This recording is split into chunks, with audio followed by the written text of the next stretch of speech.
Hey everybody, this is Vince at Peaceful Mental Health Counseling Services, and I'm going to be doing a brief presentation today.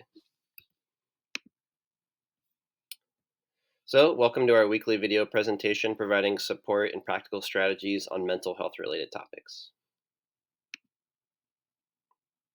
This is just like a brief list of some of the services we provide at Peaceful Mental Health Counseling. So, at Peaceful, we help with depression, low self esteem, anxiety, relationship issues, communication issues, chronic medical conditions, amongst a variety of other issues that individuals are faced with. This is the founder of our company, Keisha Sando, licensed mental health counselor. So today's topic, we're going to be covering understanding the connection between mental health and chronic illness, as well as some strategies for managing the emotional aspects of living with long-term chronic illness. So it's really important to define what is chronic illness so you kind of have a better conception of what that is. So a chronic disease is a condition that lasts at least 1 year and requires ongoing medical attention or limits activities of daily living or both.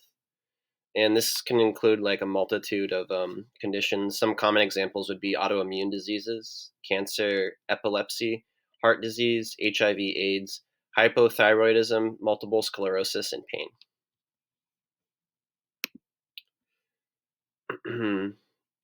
These are just some statistics to kind of help illustrate why individuals with chronic illness are at kind of like a greater risk in terms of their mental health.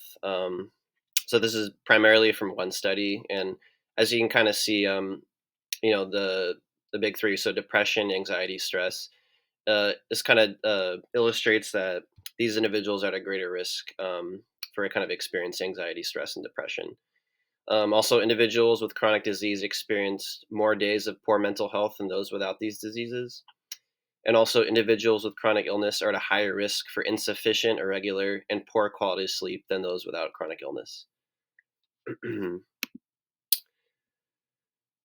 So the good news is there's a number of strategies that have been identified over the years that have been kind of successful in kind of managing the emotional aspects of chronic disease. The first one's mindful and relaxation techniques, meditation and deep breathing exercises, boundary setting, learning how to connect with others, personal development, asking for help when you need it, seeking support from a therapist or counselor, and then lastly, avoiding negative coping mechanisms that can kind of like further exasperate the poor mental health aspect of living with chronic illness. So the first one I'm going to go over is therapy and support groups. So right off the bat, they provide an environment where individuals share unique experiences and coping skills. That largely is kind of the function of these support groups. It's kind of where you can kind of meet other individuals that are, going through a similar, experiencing similar obstacles in life, and you can kind of like gather what they've kind of done to kind of like help improve their own mental health. And you can kind of, learn a lot about like developing empathy for others, and like, it's just a nice, safe, welcoming environment. Also, being able to effectively express sensitive or private feelings that you have about your illness and its impact on your life. And then lastly, learning stress reduction and life management coping skills. The second thing I'm going to go over is boundary setting, which I think is super important in terms of learning to be realistic with your lifestyle in terms of your condition. So knowing your limitations, knowing how much, knowing how your life has kind of like changed in terms of from when you had from before the diagnosis and then after the diagnosis. Knowing when to say no to plans and others that don't support your health.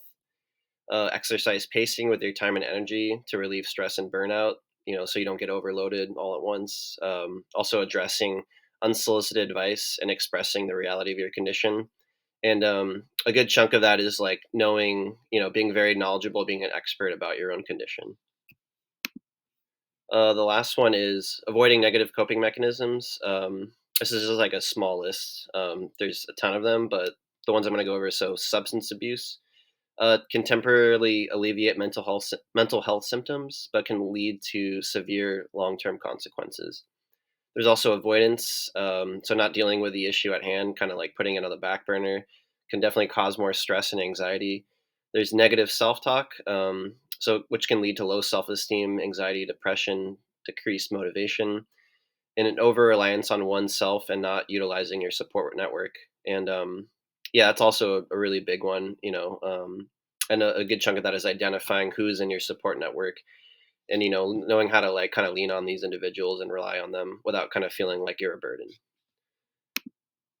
So I'm going to end this presentation with kind of like the slogan at Peacefield. So to listen, to care, to heal.